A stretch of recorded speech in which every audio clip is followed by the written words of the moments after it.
Alors,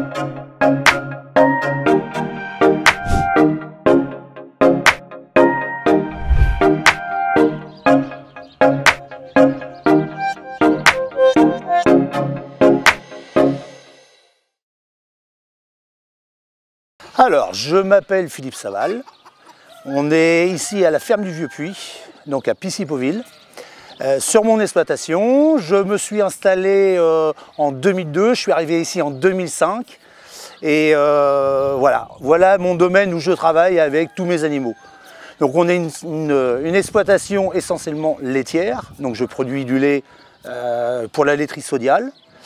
Et donc tous mes animaux ici donc sont élevés naturellement avec de l'herbe, essentiellement avec de l'herbe, au plus naturel possible.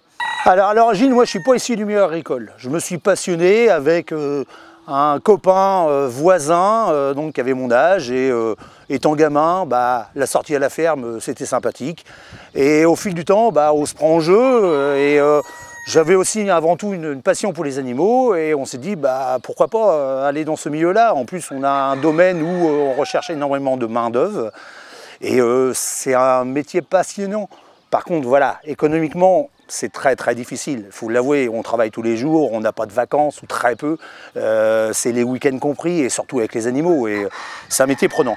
Et on est à proximité de Rouen, donc 14 km environ, on n'a pas très loin Barentin, Malonnet, et donc toute la vallée du Cailly. Et l'idée, c'est comme je ne suis pas du milieu agricole, je voulais faire connaître aux autres personnes, aux citadins, la vie des animaux. Et donc on a commencé un petit peu par ça. Donc on avait déjà des animaux à nous, donc nos vaches.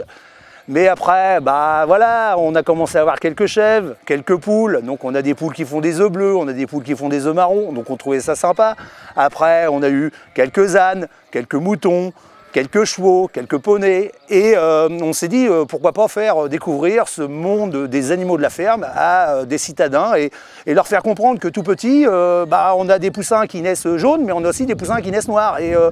Et au moins, c'est aussi d'avancer dans ce domaine-là et de dire aux enfants, pourquoi plus tard, pourquoi manger un peu mieux, manger français, manger des produits locaux. Et c'est ce qu'on essaye de faire comprendre aux enfants comme aux adultes. Et voilà, c'est notre passion, c'est de faire partager notre passion, de faire connaître la vie des animaux. Et ouais, c'est vrai que des moments il fait mauvais, aujourd'hui il fait beau.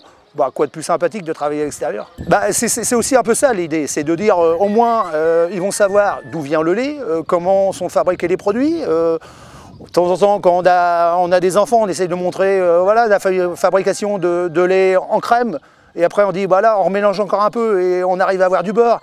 Et tout ça, c'est de faire comprendre d'où viennent les produits, de mieux consommer et de montrer que tout autour de chez nous, on a plein de types de produits et ça peut être passionnant et c'est surtout au niveau gustatif, ils sont meilleurs.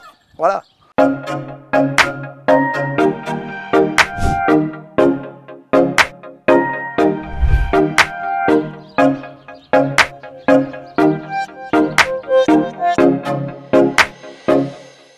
L'idée, on est toujours sur le même principe. Donc, pour moi, si on va dans une production à grande échelle, je pense qu'on ne va pas faire long feu parce qu'on marche avec un cours mondial. En France, on n'a pas les mêmes charges qu'en Allemagne, déjà en pays européens, mais voir Roumanie et voir vraiment à l'extérieur des pays européens, Amérique, et là, on est mort. Je pense que si on veut s'en sortir en agriculture, c'est le local. C'est de montrer aux gens qu'on sait produire de la qualité, pas beaucoup plus cher qu'à d'autres endroits, et de meilleure qualité. Et au moins là, en ouvrant nos portes, en ouvrant tout ça, ça permet de montrer aux gens qu'on ne triche pas. Les animaux, moi ici, ils sont élevés ici, ils sont nés ici, ils sont nourris ici, et je les fais abattre, malheureusement, voilà, c'est comme ça, même si on aime les animaux.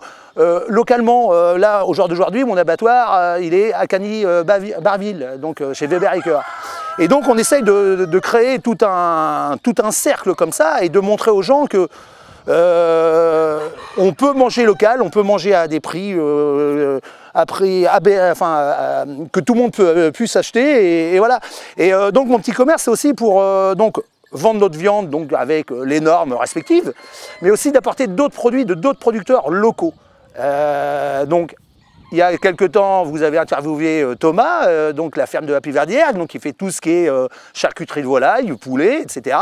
Mais après, on a aussi productrice de glace, on a aussi producteurs de bière, on a aussi nos maraîchers qui sont présents, qui sont pas très loin d'ici. On a de la confiture, on a des yaourts, on a de l'alcool de kiwi qui est fait à Belménil. Donc on croirait que c'est fait très très loin, mais en réalité c'est juste à proximité et c'est pour ça qu'on va avoir tout type de produits. Et j'en oublie bien d'autres, on a du miel, on a on a de l'huile, on a de la farine, des pâtes fraîches, et on a au moins 5-6 variétés de fromage entre le fromage de vache, le fromage de chèvre, le fromage de brebis. Et voilà, au moins ça permet de sauver les producteurs, c'est aussi des familles qui vivent à proximité et on a besoin de tout le monde et si tout le monde se serre les coudes, on arrivera à s'en sortir. C'est pour ça que j'ai créé mon petit commerce, donc le magasin à la ferme et on vous sert, on essaie de vous conseiller au maximum, même si de temps en temps il y a un peu d'attente, ça peut arriver. On fait avec la banane et puis voilà, on profite de l'air pur, de la nature et le bruit des oiseaux.